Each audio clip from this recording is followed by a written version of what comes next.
جی السلام علیکم. یہ میری آپ سے 339 ایپیسوڈ میں ملاقات ہے. امید ہے آپ لوگ خیریت سے ہوں گے. میرا چینل سبسکرائب کریں، لائک کریں، کومنٹس لکھیں، دعاؤں میں یاد رکھیں. اس ایپیسوڈ میں ابھی ایک burning issue Sialkot Lahore motorway کا چل رہا ہے. دیکھیں تفتیش کہاں پہ رکتی ہے. بہت سے اس میں ادھورے سوال ہیں جن کا جواب آنا باقی ہے. لیکن اس سے بھی اہم خبر آج ٹی وی پہ یہ تھی کہ آخر چیمہ کو نیب والوں نے عدالت سے اس کی خلاصی ہو گئی، وہ بری ہو گیا. 1.5 سال کے بعد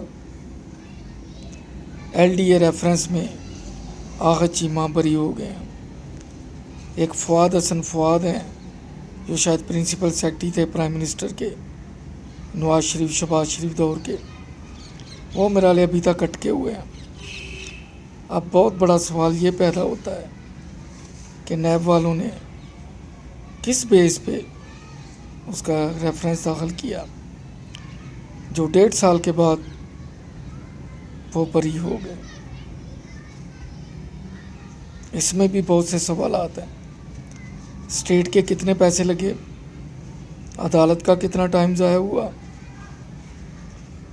انویسٹیگیشن ٹیم کے ٹی اے ڈی اے، پھر اس کو حراست میں رکھا گیا، اس کو کھانا سپلائی ہوا، پھر جو اس کا امیج خراب ہوا، اس کی ریپوٹیشن پہ دھبا لگا. اب پتہ نہیں وہ ری انسٹیٹ ہوتا ہے یا نہیں جاب پہ، یہ علیحدہ بات ہے.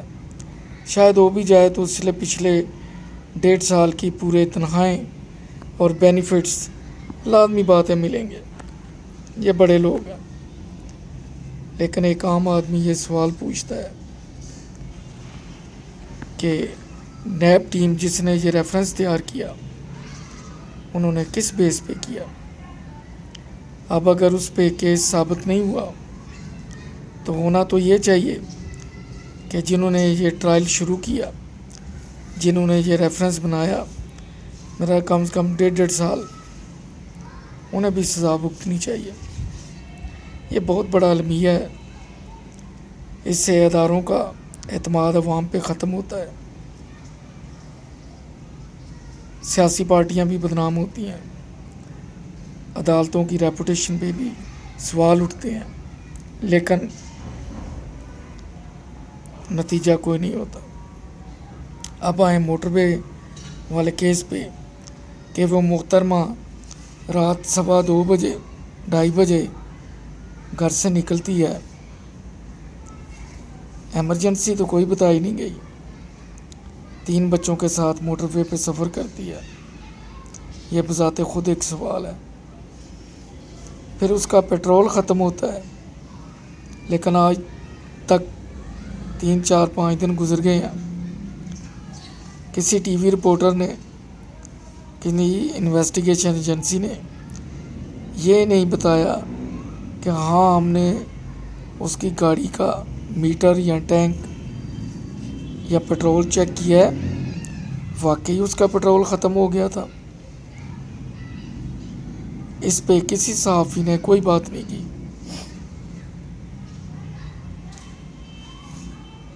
اور جس طرح یہ واقعہ ہوا ہے اس میں کچھ نہ کچھ ربط ضرور ہے.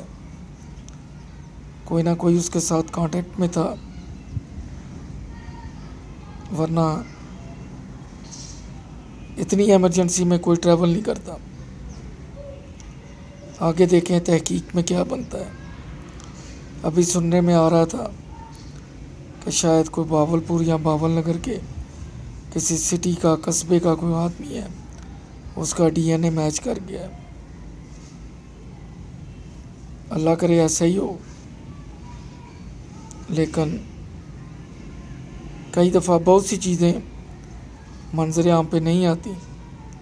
جو فیکٹس ہوتے ہیں وہ نہیں آتے، پھر فائلیں دب جاتی ہیں، یہ کیس بھی دب جاتے ہیں، نئے واقعے رونما ہوتے ہیں، پرانے لوگ بھول جاتے ہیں۔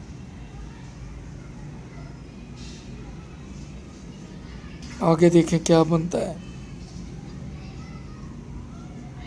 اس کے پیچھے لازمی کو بڑی سٹوری ہے جو بریک ہوگی، اور شاید اس طرح بھی بریک ہو جائے کہ جو ملزم تھے کہیں انکاؤنٹر میں مارے گئے ہیں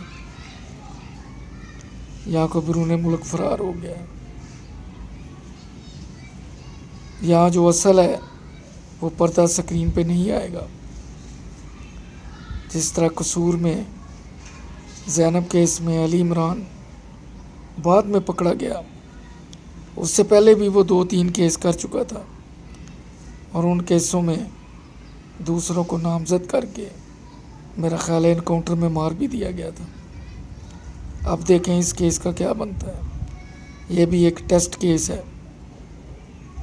ہونا تو یہ چاہیے کہ کوئی گورنمنٹ امپلائی ٹی وی پہ آ کے انٹرویو نہ دے، کوئی ایسی گفتگو نہ کرے جس سے کیس میں کمپلیکیشنز ہوتی ہیں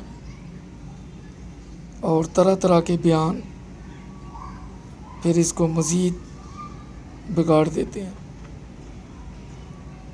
یہ بھی پی ٹی آئی گورنمنٹ کے لیے ایک ٹیسٹ کیس ہے۔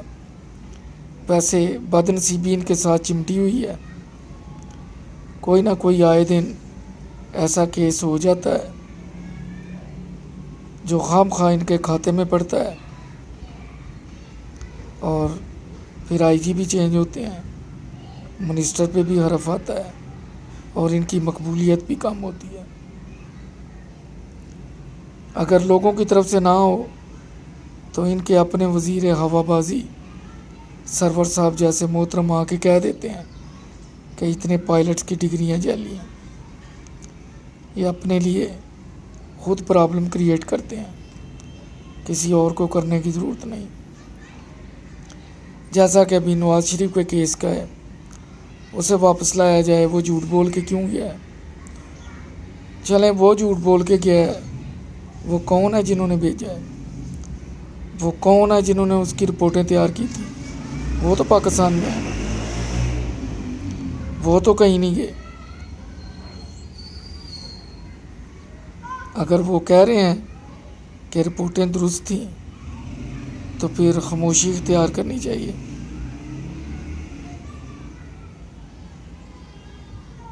یہ بہت بڑے سوال ہیں۔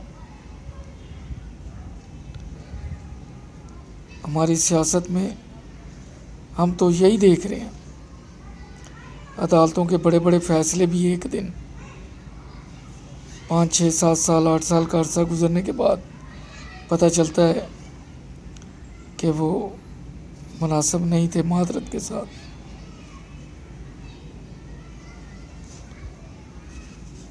یا تو بے نظیر جیسی پرائم منسٹر مرڈر ہو جاتا ہے لیکن کوئی پکڑا نہیں جاتا۔ پیپل پارٹی کی اپنی بھی گورنمنٹ آتی ہے، خاموشی سے چلی جاتی ہے۔ ماڈل ٹاؤن کا واقعہ ہوتا ہے نواز شریف کے دور میں، قادری صاحب کینیڈا سے آتے ہیں ہر سال برسی پہ۔ جب سے پی ٹی آئی کی گورنمنٹ آئی ہے وہ بھی شور بند ہو گیا۔ عوام یہ سوچنے پہ مجبور ہیں کہ ایسا کیوں ہوتا ہے یا کون ایسا کرواتا ہے۔ کوئی نہ کوئی تو ہے جو قادری صاحب کو کہتا ہے کہ آپ کرینے بھی لے کے اسلام آباد جا سکتے ہیں، جہاں سے ناکے پہ کوئی یہ کام ہتھیار نہیں لے کے جا سکتا۔ اللہ تعالیٰ ہمارے پاکستان کے سیاستدانوں کو عقل و فہم عطا کرے۔ ہمارے جو سیکیورٹی کے ادارے ہیں انہیں چاہیے کہ ان لوگوں کو اسی وقت ایکسپوز کریں۔ باہر سے ہمیں دشمن کا کوئی خطرہ نہیں ہے، سب سے بڑا خطرہ گھر سے ہے۔ میں وہ ارطغرل ٹرکش ڈرامہ بڑے شوق سے دیکھ رہا ہوں۔ اس میں جو بازنطینی گورنر ہوتا ہے وہ اس کا جملہ بڑا وزن والا ہے. وہ کہتا ہے ان کو آپس میں لڑا دو مسلمانوں کو، ہمیں انہیں مارنے کی ضرورت نہیں ہے. ایک خود بہ خود کمزور ہو کے ان کی ریاست ٹوٹ جائے گی. اور باقی اس نے سچ کہا ہے. اگر یو اے ای نے اسرائیل کو تسلیم کر لیا ہے تو اب بحرین بھی اس کے پیچھے چل پڑا ہے. یہی وہ علاقے ہیں جنہیں ہمارے مجاہدوں نے، بزرگوں نے آزاد کروایا تھا. آج پھر لگتا ہے کہ واپسی کا سفر شروع ہے.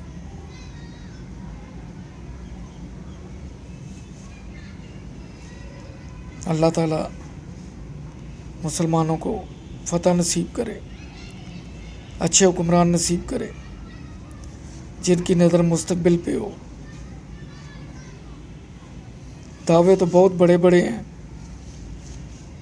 1,00,000 گھر اور کروڑ کروڑ نوکریاں، لیکن میں اپنے ارد گرد دیکھتا ہوں تو ایک بچے کو بھی نوکری نہیں ملی. بلکہ جو کسی اعلیٰ کورس کے لیے گئے ہیں ان کو 5-5 6-6 ماہ سے سیلری بھی نہیں ملی.